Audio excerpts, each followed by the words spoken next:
guys, and welcome to another episode of Woke by Accident Podcast, a weekly chat about socially conscious topics impacting the culture. Have a great show right after this.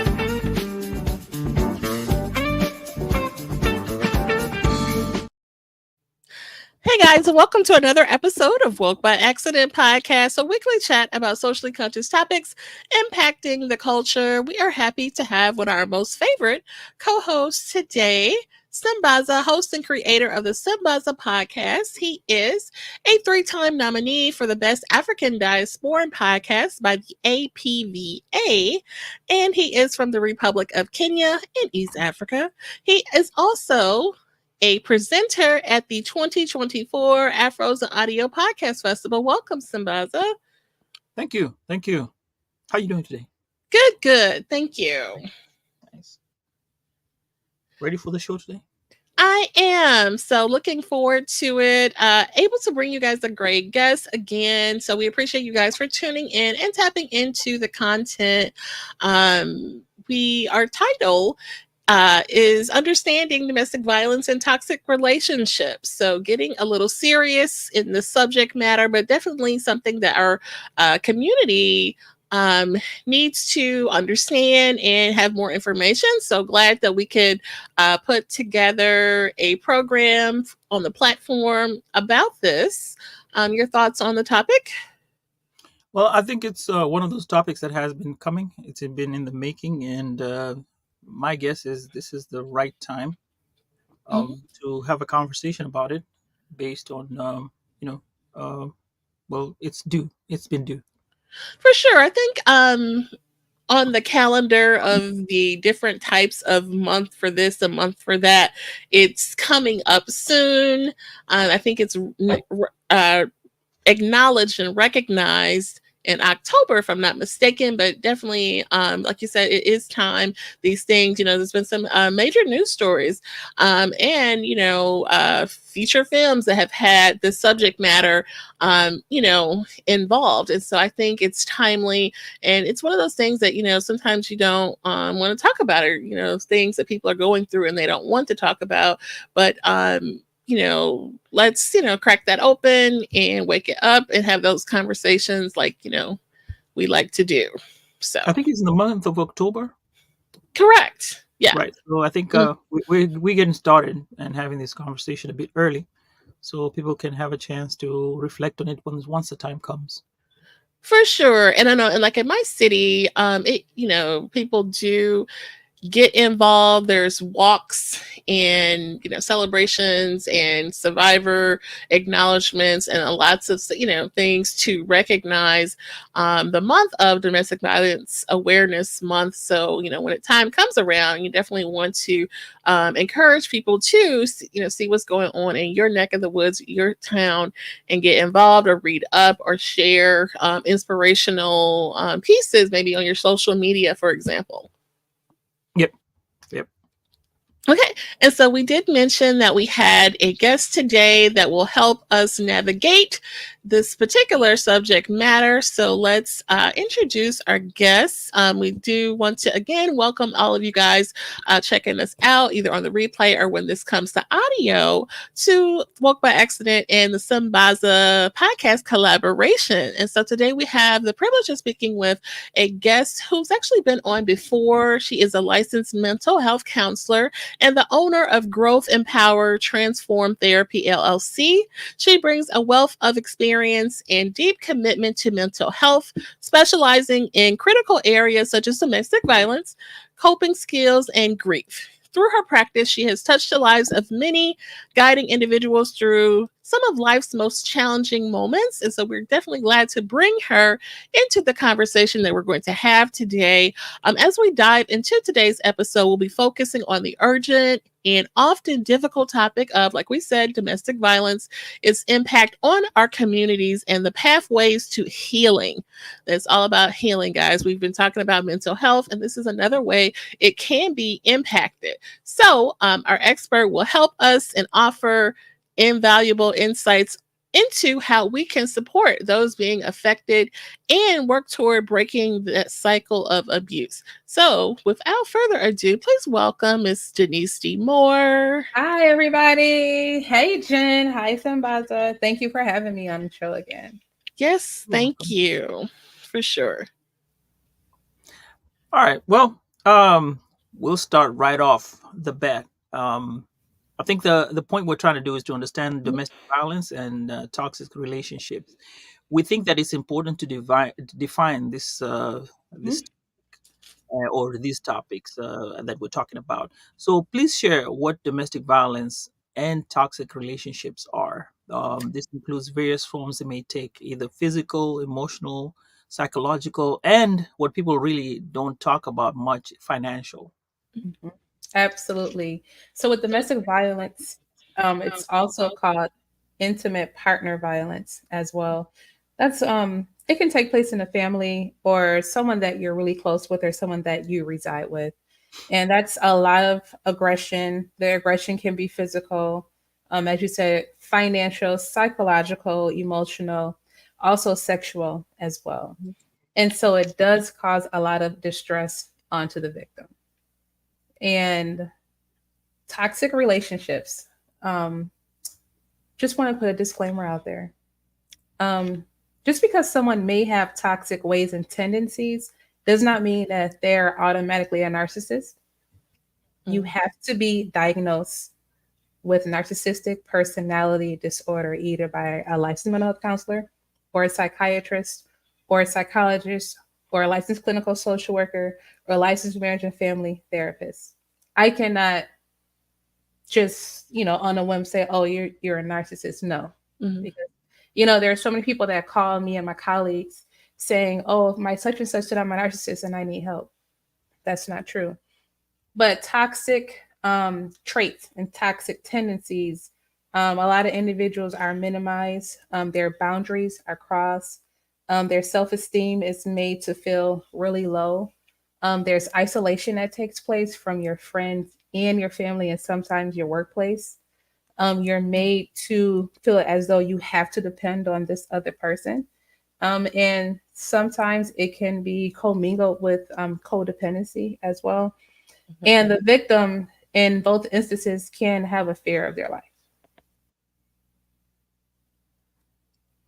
Oh, and just before we go on, I'd like to put this out there to anyone who feels or is in an abusive relationships and need help. There's a national sexual assault hotline, and you Mhm. can call, which is available 24 hours. You can call 1-800-656-4673. That's the number that we'd like to put out there if you feel that you're in such a type of relationship before we continue. All right, let's go on. Yes, Excellent. absolutely. And they also have the National Domestic Violence Hotline that's out there as well. Mhm. And or you can dial 988 as well just to get some Yes. assistance. Oh, by the way, one more Mhm. thing. Yes. There's a hand signal that is used, right? I've seen it at times on social Mm, media. I am not mhm. sure how true that is. I cannot even tell you what the hand signal is. Okay. But that's something that, for more research to really just look into. All right. Oh, that is interesting. Okay. And then, so there are some statistics that we located on the subject matter that we wanted to have Miss Moore share about. This one in particular, 1 in 4 women and 1 in 9 men experience severe intimate partner physical violence. And so, this can include intimate partner contacting, sexual violence, stalking, and there's other examples, but just that particular statistic in particular, wanted to talk about that. 1 in 4 women, one Mhm. in 9 men experience severe intimate partner physical violence. So that's someone that you're in a relationship with.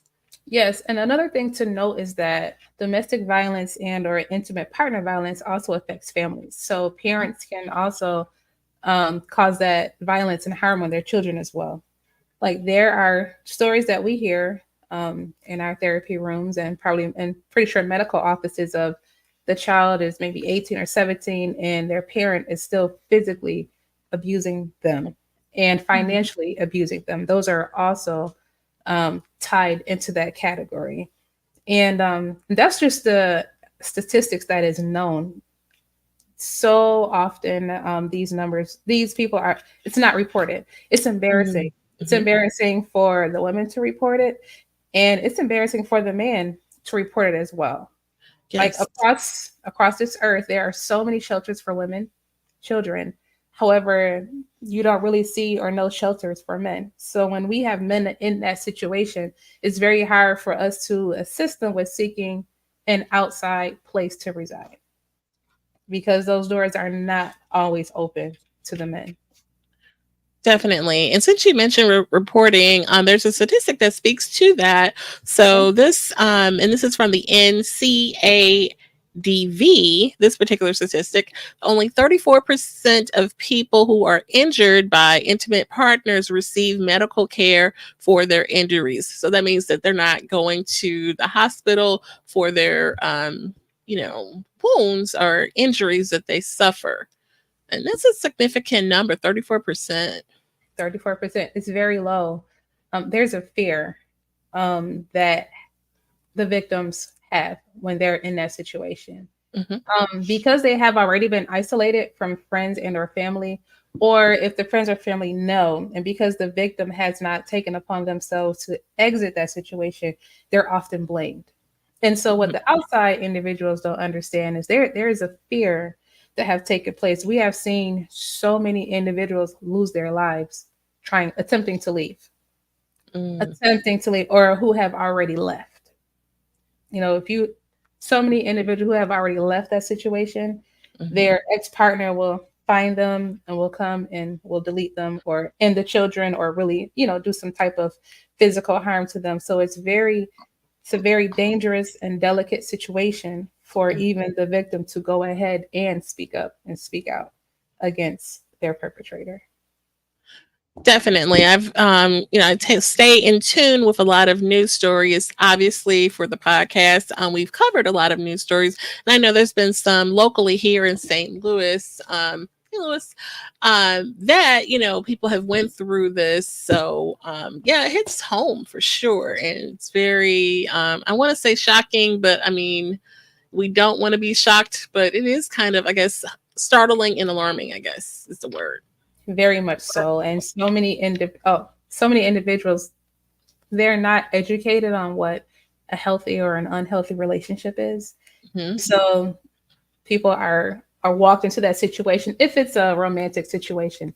Now with children and parents, Mm-hmm. that's the children didn't choose their parents. That could be something that's learned by the parents and the children ultimately suffers. I know this one is deeply faceted because Mhm. we're just generalizing it. And I remember we were sitting down and having a conversation about it. And there are various, we if we were to talk about this, it has to be broken down to the men, then you have the women, and then we'll talk about, the type of violence it is. Then you talk about the victim and then the person, the aggressor.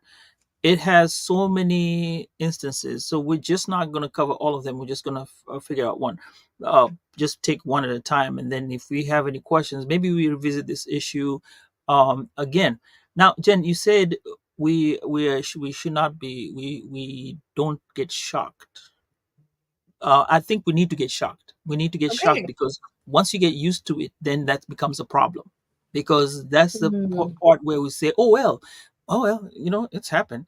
So getting shocked, I think, is one of the things that we need to have so that it kind of hits us back to realize what what we're dealing with, or the ramifications of what's going on, families that are affected, what's happening on the background. my curious thing, and I don't know, this is not on a medical standpoint, but have there been any reasons as to why a person would go after somebody who's left? Because, I mean, if somebody decides they want to walk out, what's your dealings to have them come back? That's one thing. Maybe maybe touch on it a little bit. There is a power and control wheel that's out there on the internet. And that's exactly what it is, power and control. When you leave, you're standing up for yourself, you're putting up your boundaries, you're enforcing that, you're letting them know that you have support, you have a backbone, if you will, and you are no longer their property. So that person gets upset. It's a rejection. That is not handled well. So that I'll show you, or if I can't have you, no one will. Or I'm going to get you. There's so many, instances and stories out there that's like that is very much disheartening. And then by the time the authorities come to regulate the crime, many times it may have been too late. We hear stories of a restraining order is not enough because it's just a piece of paper. Many victims really attempt to get away and really believe that they're in an undisclosed location. However, there are trackers that the perpetrator will put either on the car or apps in the phone. There's just so many things that happen such a dangerous time. There's someone close to me in my family. She left and he took her life. So at this point, we're just waiting for justice to be done. But it's a very dangerous time and situation. Yeah, you mentioned isolating from your friends and family, and I think there's also sometimes a manipulation of your friends and family. When you talked about walking away, my mind instantly goes to the movie about Tina Turner and the scene where she's trying to pack the kids up early morning while he's asleep, and her own mom just in conversation, he's pumping the mother for information, and of course, oh yeah, she get over here, and I can't tell you, I related to that little part because that was probably something that a family member or that would do. Oh yeah, she over here. Oh yeah, she just texts me, and we don't know what we're doing by sharing, but there's a manipulation. Can we speak to that? Oh yeah, I say those individuals have their PhD in manipulation, and they just look for prey. However, once you know that's what the situation is, hopefully those family members will want to love you and support you, and to help you get out. But these are individuals that are very much charming around other people until that door is closed, and you'll just never know. Just never know.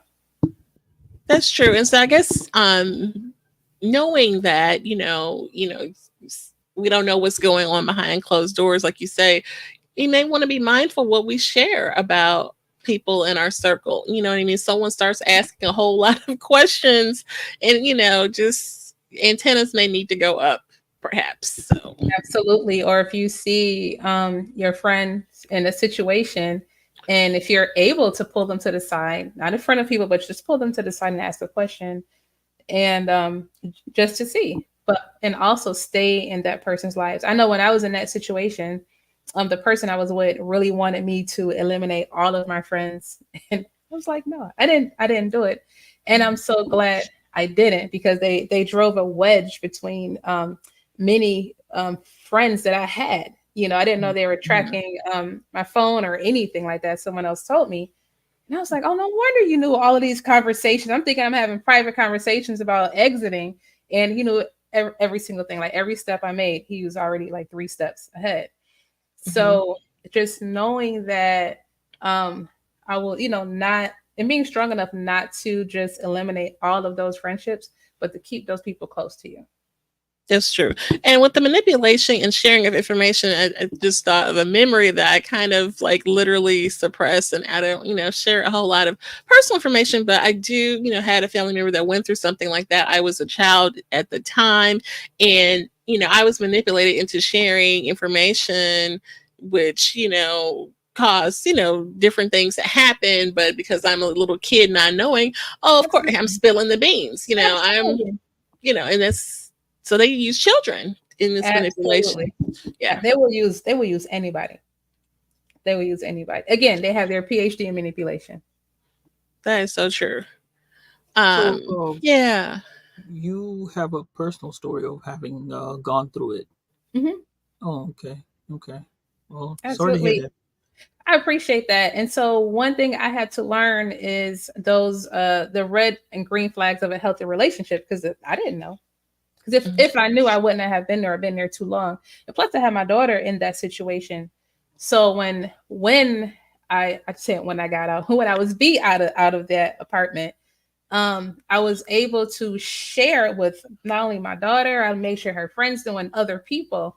Like, these are the signs that you recognize. These are the, if someone is putting you down, if someone is trying to say they want love bombing, what we call it, spend so much time with you and the family and just you two, which can be healthy in a way, but when it begins to get unhealthy and it's too much, and you're being made to feel guilty when you're trying to spend time with your friends or your family, that's another red flag. Also just overstepping their boundaries, eavesdropping on phone calls, Mhm. really trying to track, everything and your every single move, to the point where you start asking questions. And again, they are so manipulative that they will just, finesse that thing to be like, no, I'm just tripping. I don't even know why. And it happens to men and it happens to women. Okay. And then, Sabaz, I think we're into your segment here with the red flags. So, Yeah. Yep, Now, absolutely. when we talk about domestic violence, now I'm sorry, I'm trying to get back into the rhythm here. Okay. It has a significant. It has a actually domestic violence has some significant economic impact. Now, this regards to the costs of medical Mhm. care and then mental health services, also Yes. lost productivity at work. Um, it actually costs about 8.3 million, not million, but $1 billion annually in the US for all those costs. And this was based on a research by Institute for Women's Mm-hmm. Policy Research. Mm-hmm.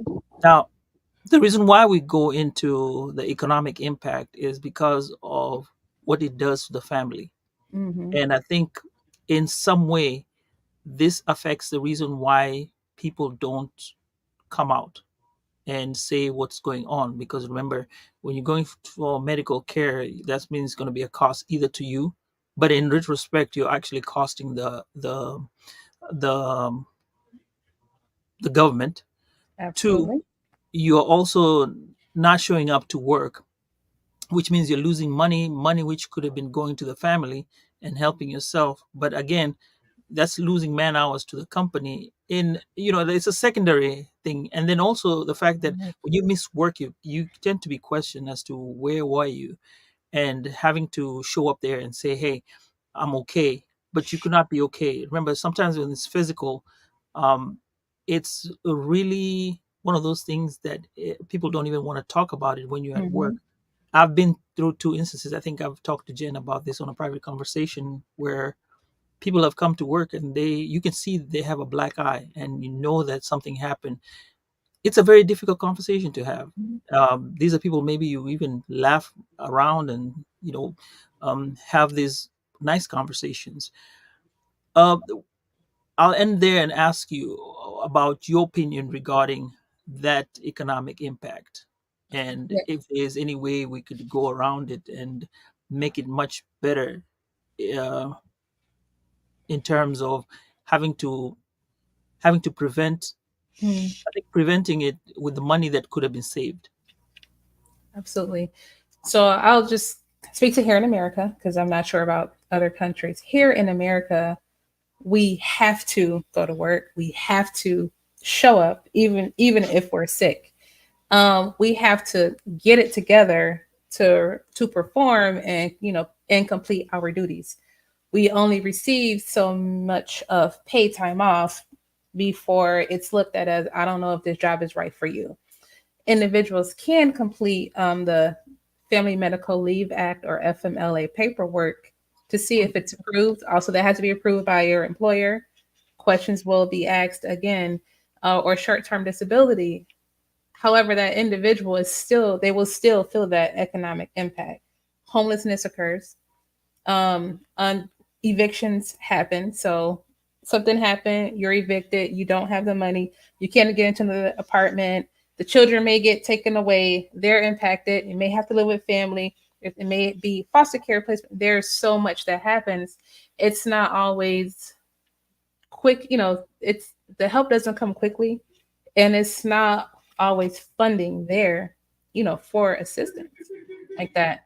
So what can get better? For the help to come quickly, for housing to happen quickly, for individuals to be able to continue with those payments, like for individuals to not have to feel ashamed for receiving help and assistance, and even afterwards helping to repair those things that have been broken in or that have been taken away. I think that could really help. And with employers, I know we live in a capitalistic society, with employers to have more understanding on the health and wellness of their employees. Definitely. And there's some laws. Oh, Sambaza. Okay. I'm gonna wonder, how would you put in for domestic violence in a FMLA form, or short-term disability? Because at that point, when you admit that, then the HR will probably look at you and say, they'll probably pull you aside and give you the programs that you need to go to. Maybe at that point you do need help, but I think there's a catch-22. I think at that point they'll tell you, okay, we cannot give you FMLA or short-term disability, but you have these programs that are available to you and that you can go to and get assistance. Mhm. So it's really a fine line. I'm not too versed in the laws, but even when my clients come to me because they need that from their job, it's still a difficult time. Even with grief, the death of at an old coworker, her daughter was murdered, and her supervisor had to call her because you only received 3 days of bereavement. Mm. Had to call to say, all right, it's been 3 days. You got to come back to work. So all of that needs to be changed. Even if you're an employee suffering from a mental health crisis or medical issues, you're still being looked at. I know you had surgery last week. Why can't you come in today? But your doctor said you're not having that issue. Well, I'm healing. I got stitches. I'm still bleeding. I mean, when you're feeling guilty because I gotta save up my time, but I can't take my time off. But when you look on the list of the reasons that you can use that leave for, alcoholism is on there, and depression, and even though you would think, like, if you're alcoholic, they may wonder if you're able to perform your job duties. But same thing, are you able to perform your job duties? But if that's on there as a list, then someone has to have used it, or it's allowed. I just look at the times I am completing paperwork for my clients and they're questioning why, and it's really much scrutinized. I'm like, y'all can have them go back if you want to, but there was a reason you asked them to take time off in the first place. So we're trying to work through that, but it's difficult and the process isn't easy. Are there scammers out there? I'm pretty sure there is. However, everyone is not. Everyone mind does not think that way, and help is definitely needed. Right. That's a good point.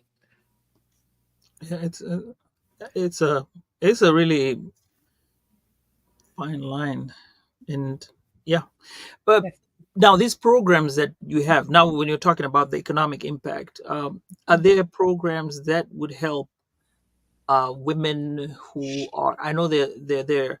Maybe Mhm. you can speak to some in your local area and what they would do to help in such instances, like the process, what happens, maybe guide us through, like, let's say for example something that happened. I don't no, don't Mhm. I don't want you to use your personal one, but if you can, that's fine. But just guide us through the process where you leave, and at the point you leave, you go to a shelter. What Mhm. usually happens, and then in a general area, because I know some of them, Mhm. there's some information that you don't want to give out, so that whoever Correct. You know what I'm talking about. Yeah, so here in my local area, the woman, because again, it's not too many shelters for men, so I have to use woman. She has to find her own way to the shelter, for herself, and she cannot be dropped off. However, if she does find someone that she can trust to drop her off down the street, they have to get to that shelter themselves, and hopefully the perpetrator don't know where the shelter is, because you have perpetrators that will drive them around and say, I know someone who works here, here, here, here, and here, so try me. And so you may have to look into a different county. So you're there at the shelter and you're working with a caseworker and or a therapist or a social worker. Hopefully they are nice and respectful enough that will assist you to get on your feet and on your way with the process of having a restraining order, maybe assisting you with court if that's what you would like to do. That process can be scary also because you're in court. There's really no protections out there like that, and you're pleading your case for the protection for you and your family. There are some shelters here where you and your family can go until you are able to get on your feet, get a job, make sure the kids are in school while you're going through that process. That process is not easy. It's scary. Sometimes you feel like you're alone and you're not even sure why you did this in the first place. So however, there are programs out there. You just really have to look for them. And again, not seeing many programs for men. A lot of shelters aren't accepting single men either. It's very much discouraging. So when we have our male clients trying to get out of a situation, we really have to look extra hard and extra deep just for that. And we do have programs here in our areas and in different counties that do help women who have been in abusive or traumatic relationships. Okay. So for the men, they're still not having that situation resolved. It's still, but they are available. Or would you say that these would be programs, or if somebody came and said, if somebody approached you, Mhm. or and told you about it, you would recommend to see a church leader, or would you recommend a location, or would you recommend a close friend? Because I know, for as a man, I'm sitting here looking at him like, wow, okay, Mhm. what happens to a guy in such a situation? Correct. And as therapists, we get that all the time. And we're in our groups. Hey, do you know any places where men can go, or shelters, or homes, or what have you? We are asking our resources because, and this just came up last week. So, and it's very much frustrating because where do the men go on the street? On the street, there's places like the Salvation Army or Mhm. the men's program, or maybe a YMCA or YWCA. Maybe, if they still do that, maybe it can be like a group home in a sense, or renting a room or something like that. But still, it's still very much hard and difficult, and it's not a lot of support. It's not a lot of support. Yeah, I would think some agency on along the lines of what you've mentioned would be the path that you would want to send someone on if they didn't feel comfortable coming to a family member, because I mean, really, a clergy, they're not like the old days, so they're going to probably refer you to an agency. So, but there Mhm. are a lot of agencies out there. Mhm. So, if you have a therapist or someone that can point you in the right direction, yeah. Yeah, there are churches in the area that have a lot of programs, and that understanding will open up the doors and will assist. So, okay, I'm Yeah. glad we shared about that, because so a person may find themselves in that situation, and there is a law that I want to mention along Mhm. the lines, McKinney-Vento, that protects children who may be displaced for homelessness because of a parent Mhm. going through, either mom or dad, being displaced because of a situation like this, and that will allow them to continue their education, because a lot of these schools, they want all this paperwork and all of these Correct. things, and if you are displaced, you don't have no paperwork. You know what I mean? You don't. Yeah, You so don't. You don't. You may leave without the paperwork because it was safer that way to do so. correct. Hmm. I know a story, but this one happened in Kenya. Hmm. This guy was abusive to the wife, and One day he came home, got into the house. Nobody showed up. Nobody. Waited all night. Wife and 2 kids. Nobody showed up.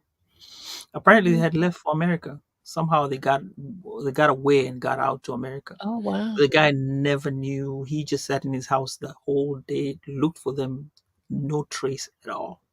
Yeah, there are times where I remember I want to say smuggle, but someone came in, said, "Hey, this is a situation I'm going in."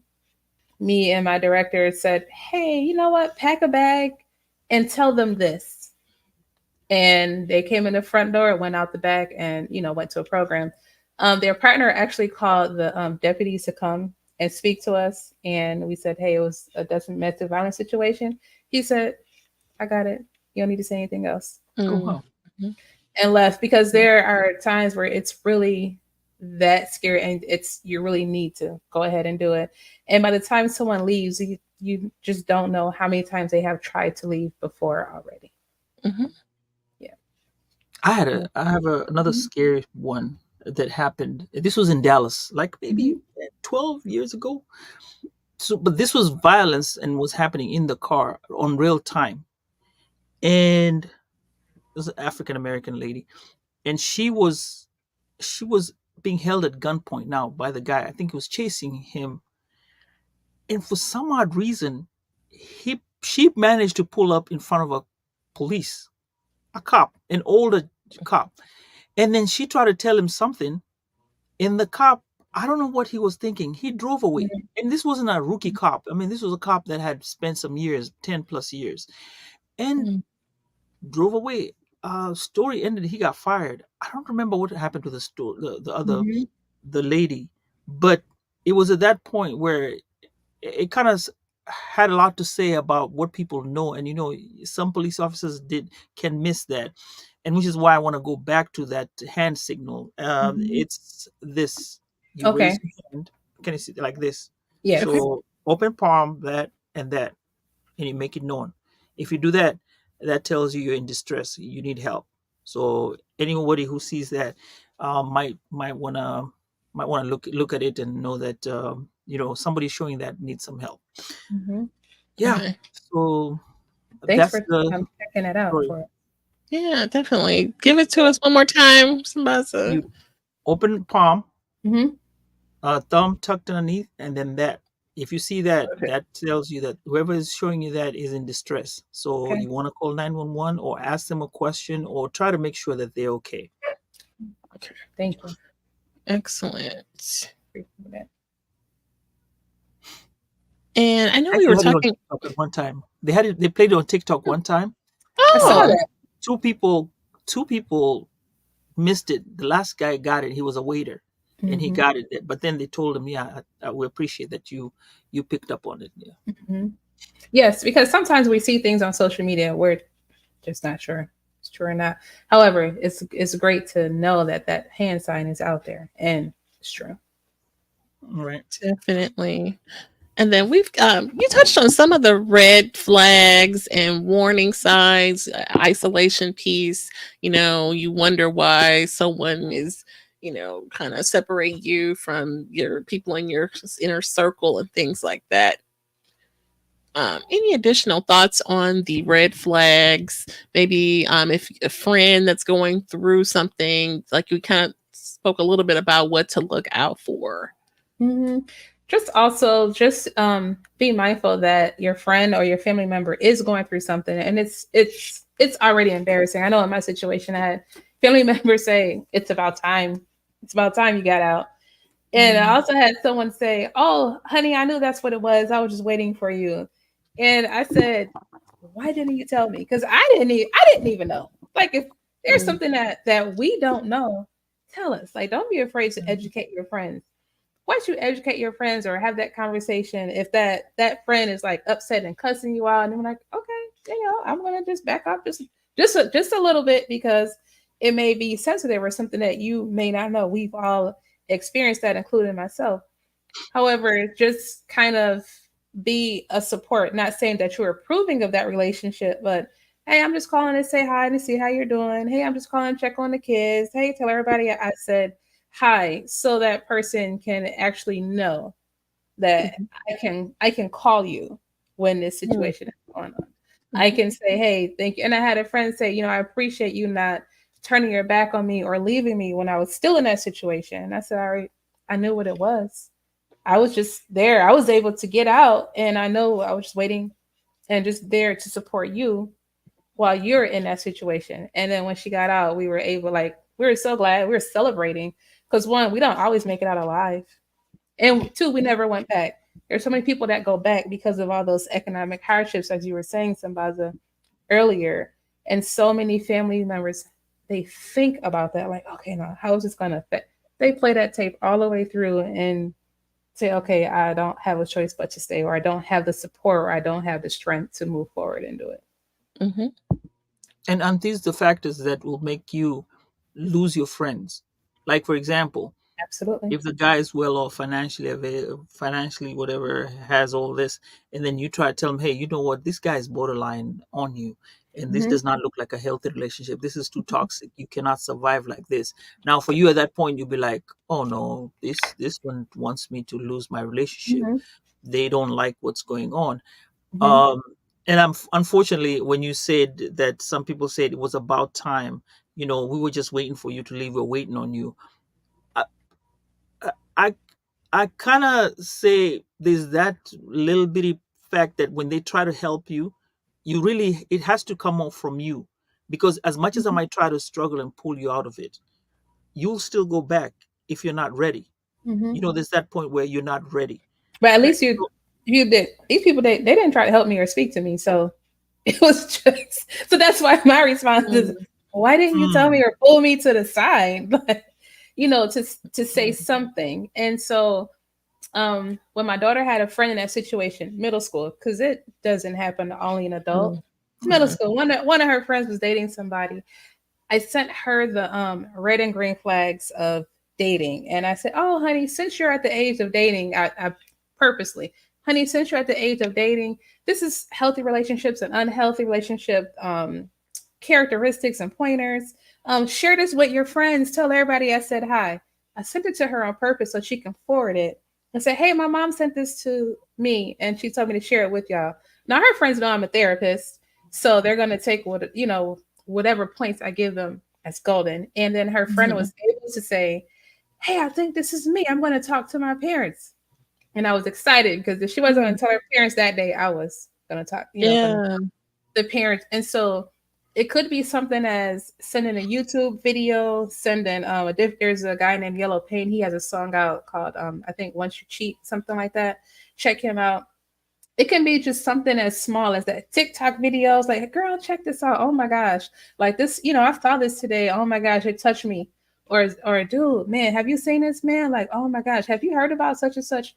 We have to say it in a way that they know that one, you can talk to us and you can be Mhm. vulnerable and open with it. It's a safe space. And two, I want to educate you also. And three, gotta make sure it's safe because the perpetrator could be checking phones and everything like that. So you just want to make sure that when you're doing this and checking and educating your friends and trying to let them know that they have a lifeline here, you're doing it in a way that they can understand. so what would you say, um, if you had people checking on you, would it Hmm. have taken a shorter while for you to get out of your situation, or it was just a matter of time till you felt it, or what were these people talking in your ear kind of like making you realize, hey, you know what, mom told me that, I'm just giving an example, mom told me this, my Hmm. cousin told me this last week, yeah, I saw something like that, well, maybe not, then next week say, wait, why is everybody out telling me all this and I'm not seeing this, then you come to realize. So is it healthy to be to have that bombardment, or would you, which I guess I'm asking, which one is more preferable, or is this open, there's no formula? It depends on the person. I would say it's no Mhm. formula. However, if someone would have pulled me to the side and had a conversation, I was able to um, speak to individuals once I found out what it was. We were having conversations back and forth, and they were sharing, and I'm like, okay, all right. So I'm trying to plan it out. So help me come up with a plan. So because that's another thing, having that safety plan, trying to have a plan. The plan, it didn't work. It didn't happen. So, which is great because I got out sooner than later because I was trying to become financially well, so I can go into an apartment with my daughter, etc. But I was homeless for a bit. I sent her to family, and I just stayed with some friends until I was able to get on my feet and stuff. Yeah. But it really depends on the person. Now, if family always say to you, "Hey, this happened, what's going on?" That's just normal response. But if not, you have to approach that person delicately because again, they have to go back into that situation. Jen, you have some questions 'cause I have some more to ask. No, go ahead, and we can pivot as we get toward the. Yeah, please go ahead. Okay, so my and I think this goes to the ladies, Hmm. who probably, maybe the listeners and viewers, if you have anything to share, this might be one of the things that we'd like to know.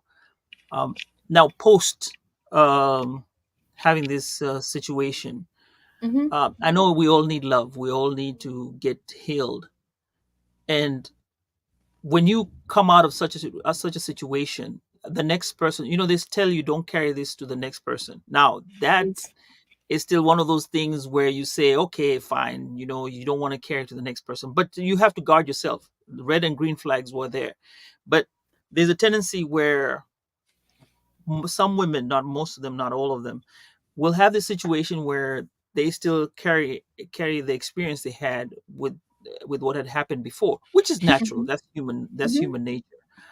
Um, do we have anything that, like a program that tells you, hey, you've gone through this, this is what you need to do going forward, love yourself, love everybody, but Hmm. make sure you have these goals in mind? Because I mean, somebody might be there rightly for you this time, but you make it so difficult for them to love you, for who you are. They don't care about the experience they no, not that they don't care about the experience. They care about you, and they care about the experience that you have, but they're trying to give you or show you love, but your hindrance is with what you have received before. Now, are there programs, or what would you advise, and if not, what would you advise somebody who's going through that? Absolutely. I personally teach a couple of groups for women for that specific reason.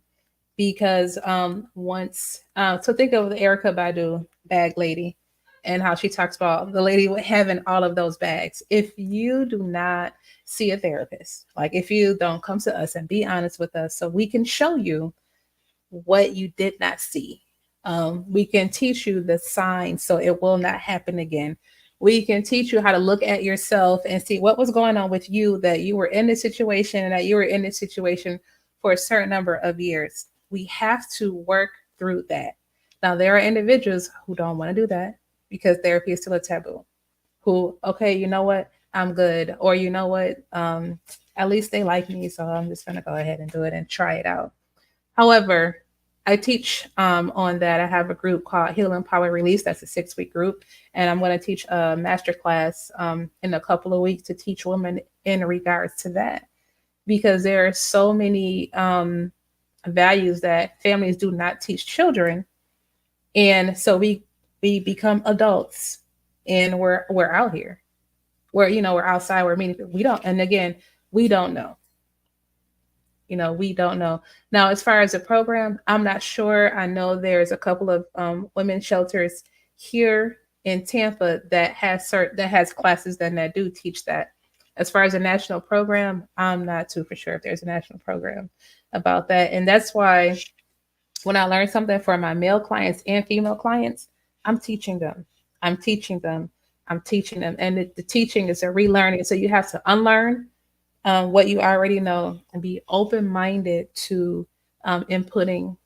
You are worthy. Those affirmations for yourself, loving yourself. You can have boundaries. I don't care how old you are. You can create a boundary for yourself. Once you start telling people no, it will become uncomfortable. However, this is what you need to continue to move forward. And please do not bring any unhealthy baggage, male or females, into the next relationship.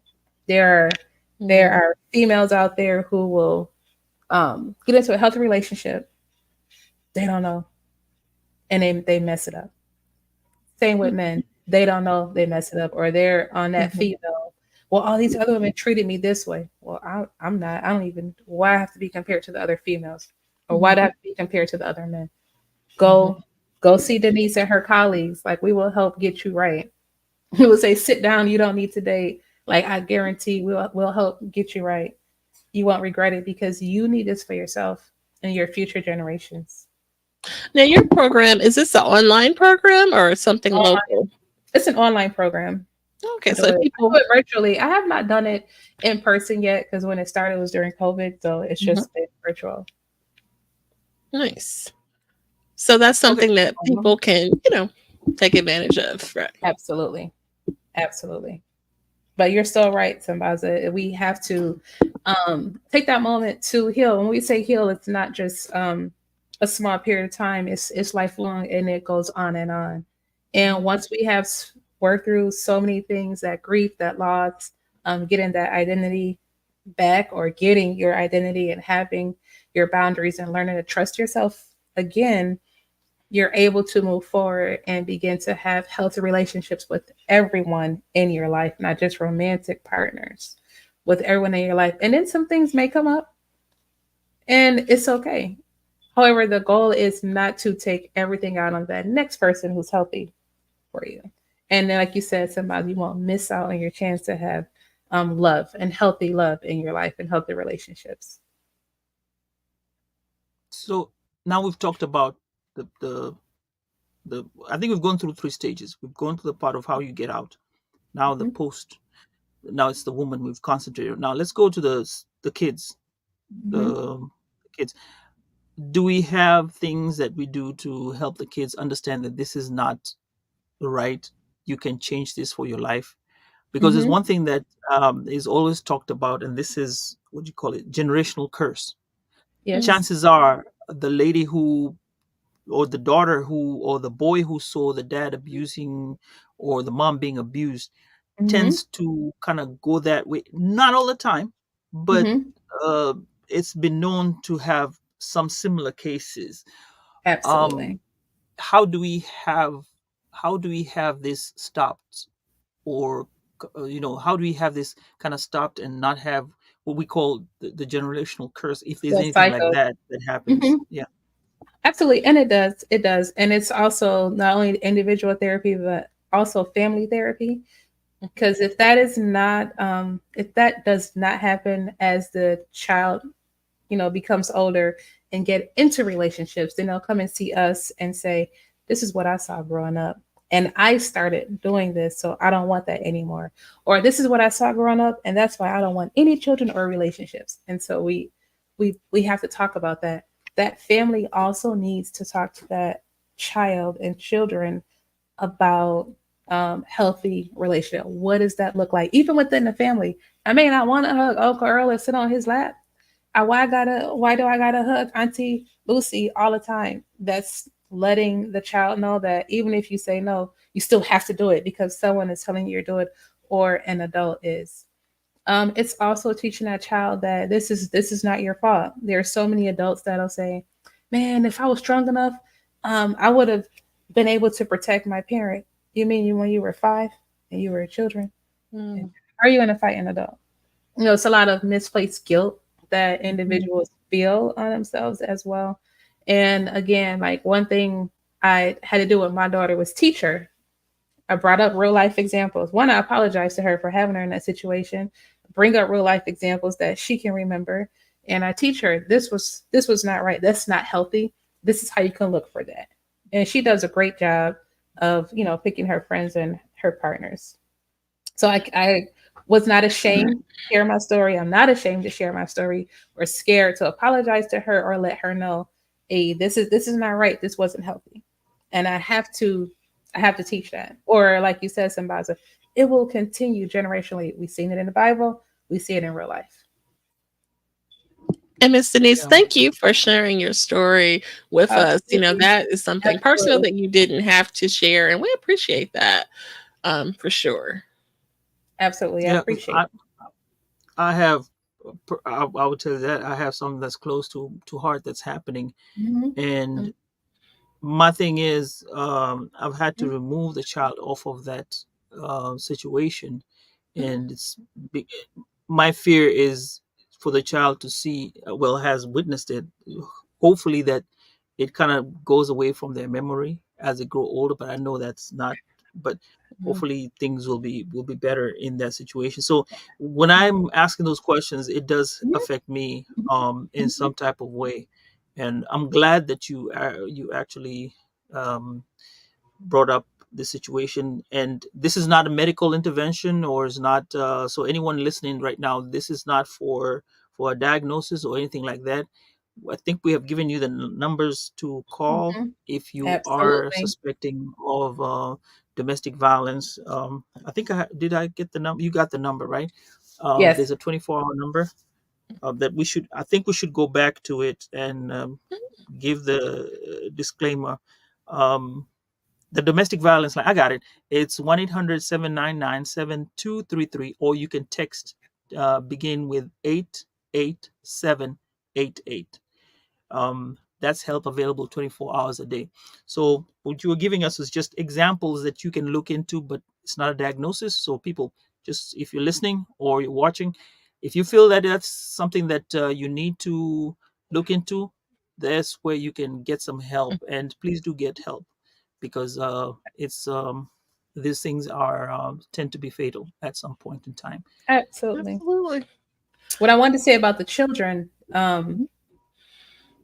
don't forget, and when children are comfortable, they will speak, no matter where they are. Mm. They will speak. So they children will just say things at the oddest times. I was working with a family and in the grocery store telling the aunt, remember when the police came to our house? And the police wasn't even at our house. So loud. So now everybody is looking. Why was the police at your house last? Police came to our house last night because, and it was just going on. Or, Mhm. we were coloring and she started speaking and I see the aunt's face, but for me as a therapist, I'm thinking, well, this is what she's supposed to do. And the aunt, it's like, she's not supposed to know that. I'm like, well, I guess Mm. the children, they don't forget. She was 3. Children don't forget. Mhm. They will talk, and when they are comfortable and safe, they will definitely speak. And it's up to us to support them in that. Definitely support them in that. I agree. And you mentioned briefly about boundaries and letting your child or children in your circle in your life know that, you know, about touching, you don't have to give everybody a hug, even if it's Thanksgiving, Christmas, Yes. if you don't feel comfortable in your space, it may not even just be like, being cautious of uncle such and such, just, you may not want someone in your space, and having it's okay to tell a child that boundary. They can say, I don't want to give Aunt Lucy or Uncle Bob a hug, or sit on their lap. Right, because why are they there anyway? Mhm. Actually, we do have a cultural thing that we are changing Hmm. right now. I'm seeing Hmm. it with the younger generation of Africans in the diaspora, Hmm. where yeah, a child is allowed to say no, they don't want to, but it's borderline. You see, the problem with us as now as immigrants, we came from the situation where you have to say, when somebody greets you, you have to greet them. You know, when a male figure came around the house, your mom would introduce him as Uncle so and so. Now, are they really your uncle? So we've kind of, I've noticed the younger generation having gotten away from using the word uncle unless it's a real Hmm. uncle, and if it's so and so, it's Mister So and so, and you leave it at Mister So and so. Now, if they become your significant other, that's when they change and become somebody else. But you don't call anybody uncle. I still have that issue with the older generation. Now, I'll tell you this: I was at a party. This was kind of weird. So I was at a party, and I didn't know these people. This was the first time I knew these people, and the kid was there. We were just sitting at a bonfire, and we were just talking. And then the dad came and said, "Oh, say hi to Uncle so and so." And I was like, "Wait a minute, you call me Uncle so and so?" I understood the context, but I had to step back, and then I kind of stopped and introduced myself as Mister So and so, because I know. Let me leave it at that. Not move it to a situation where you don't just, not everybody's called uncle, call Mr., call me Mr. So and so. Even if you can refer to me as Mr. Steven, I'll take that.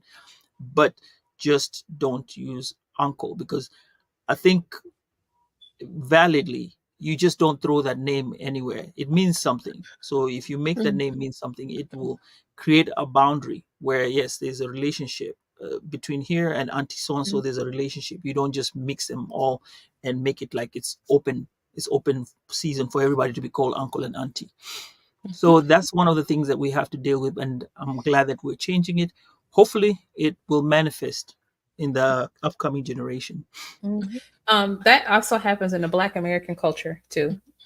Mhm. Uncles and saying no or talking, asking a question that's is talking back. When we, I'm 46, so that was talking back. You couldn't do that. And so now we're teaching our children it's okay to ask a question respectfully, in a way, like change the tone and respectfully say something, and just take your parent to the side and ask, hey, what happened with this, that, or the other. There are some individuals who still find that disrespectful. However, when the children's in the home and interacting with you, you're the first line of adult that they can conversate with. So they can't conversate with you in a healthy way. They can't go outside of the home and conversate with their teachers or other adults. Mm. Hmm. Good point. Good point. Man, I like this conversation. It was Yeah, it's really, great. It's Yeah. great. yeah, a lot of topics, a lot of things to learn, and like you say, learn and unlearn. Yes. Um, And I'm glad you were here, Sambaza, as a black man, and to have this, because you don't see that conversation being had in mixed. I want to say mixed company, but you don't, and I right, appreciate your perspective here. So, Yeah, right, great right. questions. It was great questions. A lot of time, the men we work with, they don't have a safe space or a place to share so much. Or, it's men are looked at as weak or as not a man, or true. as what's sassy now, sassy or whatever they say now. That Oh, actually Nowadays, came up. it's and so whatever, I'm telling you, whatever happens on the earth comes into the therapy room, and we're having to mm, mitigate, and we're like, wait, flag on the play, time out. That's not real. It's not real life, and we have to really work with these individuals, male and female alike. So mm, I appreciate the questions. Thank you. Right. I think that actually did come up in a group that we were in. It's one of Mhm. those clubhouse groups that we sat down, and these are the younger generation, and they were talking about what happens, especially men, kind of coming out and talking about abuse, whether all those forms of abuse. For a man to come out and talk about it, it's really hard because most of us men would kind of, I'm not going to say, well, it depends on how you relate to the people and who you're going to relate to. I think at some point, I don't know, whether it's a stranger, maybe a stranger may be the only one to help you, because a stranger will not know who you are from, maybe they'll look Mhm. at you like, wow, okay, why are you asking me this? Sometimes as a friend, you might take it like a joke or look at it differently, Mhm. or hold out on something because of the relationship you have with the other person. And this is one thing that I've always found out regarding anything to do with the domestic violence. It Mhm. is not as complex as what we say. People say it's like a cut dry black and white. There are so many gray areas that come into being that have to be taken into consideration. And that's why when you say it, somebody can leave. You don't have money, you don't have a place to be, you're going to be homeless, you don't have education, you're not going to get a job. Okay, you Right. leave. Okay, I disappear. Maybe this is a job that I've had for a long time that would feed these kids, and it's a bigger issue than just one thing. And I was so glad that like again I say, I was so glad that you were able to come in and give us this knowledge that we will keep up, and have people listening in and watching it, and be able Absolutely. to get something out of it and to help somebody else. for sure, Absolutely. Thank you for definitely. having me. I appreciate it.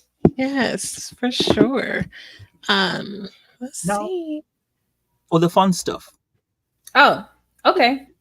Yes. Whew. No, there are no bells. No bells this Oh, time. We're not ringing any bells.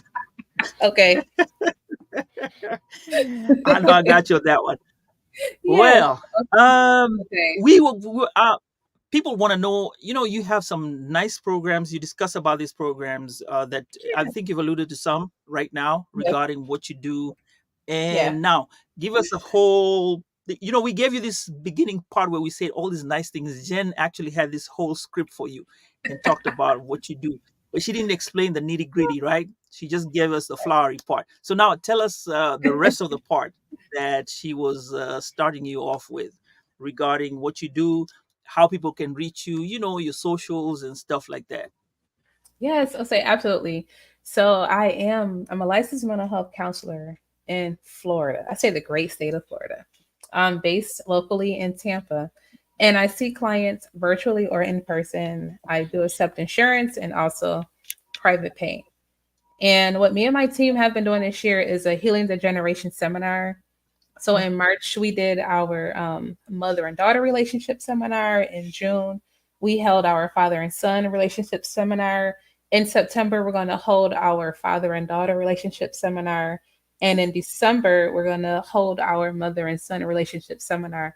So it's our goal to heal the generations. It's our goal to let people know what's healthy, what's not healthy, and hopefully break a lot of those generational curses.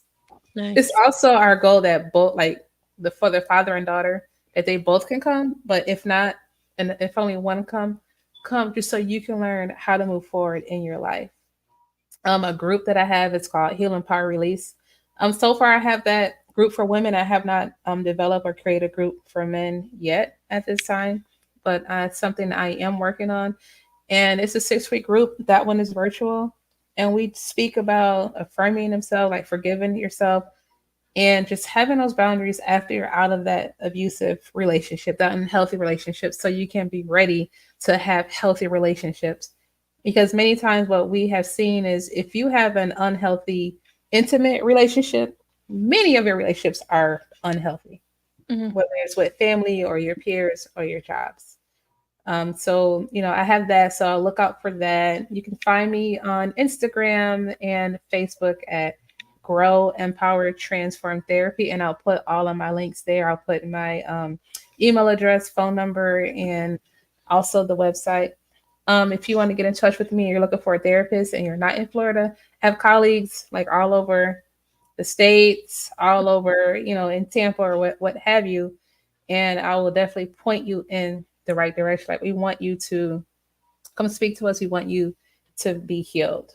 I have created 2 journals. I'm working on 2 more so I can put those out there. I do speaking engagements at churches or Nice. and in the community. I do vendor events also.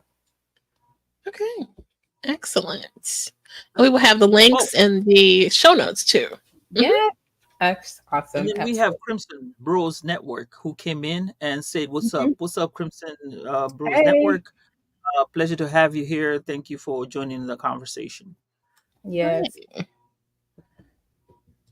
Excellent. All right. Well, we thank Miss Denise Moore, Miss Denise D. Moore, for Yeah. sharing her expertise with us. Okay, she is sharing some information in the chat. So on the YouTube, and we'll have that information also on the show notes, as we mentioned. You can give us a minute. We'll have that audio episode up shortly. Awesome. All right. And then let's see. Anything else you want to share, Denise? I love to say, remember to love yourself, remember to forgive yourself, and remember to be proud of yourself. Thank you. Love that. I Sambaza. love that, Jen. That's it. I wanted to say, nice conversation. Loved it. Um, my podcast birthday is coming soon. Let's not Ooh, forget I'm an ambassador yeah. for the Afros and Audio AFAU, sorry, not AFAU 2024 SBZ. That's the code, 15% off. And is it today the 18th? No. No. Oh, yeah. No, don't do that. It's not the When's 18th the yet. 18th? All right. Sunday, hopefully. Sunday. All right, all right, Mhm. all right. There's gonna be a flash sale, so Mhm. they're gonna throw in a flash sale where they're gonna give some money off. So if you're online, or you're listening to this, hopefully you can catch it before August the 18th. And hey, this will be yours for the taking. Awesome. So hopefully we'll meet you, Denise, over there. If not, hey, maybe some other time, but would love to have you there as an ambassador. Like I said, I always have to invite everyone and anyone who's in the DC area or anywhere around the US. Please show up and let's have some fun with African American podcasting, Black podcasters, and hey, Yes, is all that. Anybody's absolutely. welcome. Right. And Absolutely. Sambaza is referring to a podcast festival. I don't know if he made that explicit when he was speaking Link, on. link you put the links. Okay, I'll put the links, but he was mentioning a Absolutely. upcoming African American podcast festival, which we would actually love to discuss more on that festival and its origins and such, because it's really a great part of the culture, and we definitely love to have conversations with content creators, which Miss Moore is a content creator in her own right as well. So shout out to her. Love to hear about that podcast and more. Any updates? Are you talking to me, right? To me some more? Since we're on the subject. Oh my gosh. Okay, everybody. I do have a podcast, and I say it's stagnant because I have not recorded and posted in a while. So that's why I say that. But it Okay. is called You're Heal on My a Power podcast Release. right now. Yes, I am. I have done interviews. However, I do have one, and we cover mental health topics. It's not a substitute for therapy, but we do cover those topics. So if you have any questions in regards to mental health, I'll definitely will talk about that on the podcast. And so stay tuned because I will start promoting our father and daughter relationship seminar because that's so important. That is so important. Right. That's so Right. important. It is. Excellent. All right. All right, Jen, Samad. take us home. Okay, so we appreciate everyone for joining us with the content and topic that we had today. We hope that today's conversation has inspired or enlightened you. If you found the episode meaningful, please consider sharing it with your friends, family, colleagues. Our collective awareness and advocacy plays a crucial role in creating positive change. So please stay tuned for more engaging content, and we look forward to continuing these important conversations in the future. So again, kudos to everyone, and thank you, Miss Denise Moore. Thank You're the welcome. viewers for tuning in. And until next time, please stick around as we give you our proper farewell, and take care, guys. Bye.